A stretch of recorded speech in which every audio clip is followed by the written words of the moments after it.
ఒక పీత తన స్వీట్ ముక్కను గాల్లోకి విసిరి అది పడే వరకు ఎదురు చూస్తుంది. కానీ అది పడుతుంటే భయపడిపోయి వెంటనే తన గుల్లలోకి దూరి దాక్కుంటుంది. చుట్టుపక్కల ఎవ్వరు లేరని కన్ఫర్మ్ చేసుకున్నాక బయటికి వచ్చి ఆ స్వీట్ తింటుంది. అప్పుడే దానికి మరో స్వీట్ ముక్క కనిపిస్తుంది. అత్యాశతో దాని వైపు పరిగెత్తుతుంటే ఒక పెద్ద సముద్రపు గడ్డి ముక్క పైనుండి తేలుతూ వస్తుంది. అది చూసి భయంతో పీత కంగారు పడిపోతుంది. అదే సమయంలో కింద ఒక షార్క్ నీడ కనిపిస్తుంది. దాంతో భయపడి మళ్ళీ గుల్లలో దాక్కుంటుంది. షార్క్ దాని వెంటబడుతున్నట్లు అది భ్రమపడుతుంది.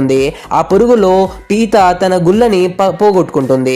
వేరే గుల్లలోకి వెళ్లాలని చూసినా అక్కడ నుండి దాన్ని గెంటేస్తారు. అప్పుడు దానికి అర్థమవుతుంది తను షార్క్ అనుకున్నది కేవలం సముద్రపు గడ్డి ముక్క అని. ఆనందంగా ఉండగానే అనుకోకుండా ఒక సీ ఆర్చ్ ముళ్ళతో ఉన్న జంతువుకి తగులుతుంది. అది దాన్ని వెంటపడడంతో పీత మళ్ళీ పరిగెత్తుతుంది. ఒక లోయ దగ్గర అలసిపోయి పడిపోయే సమయంలో కింద చాలా సీ ఆర్చెస్ ఉండడంతో పీత తన ప్రాణశక్తిని అంతా కూడా తీసుకొని పైకి ఈదుతుంది. చివరకు అలసిపోయి ఓడిపోయాను అనుకుంటున్న సమయంలో పాత గుల్ల వచ్చి దానిని ఒక్కటి కొట్టి మళ్ళీ దాని అసలు ఇంటికి చేరుస్తుంది.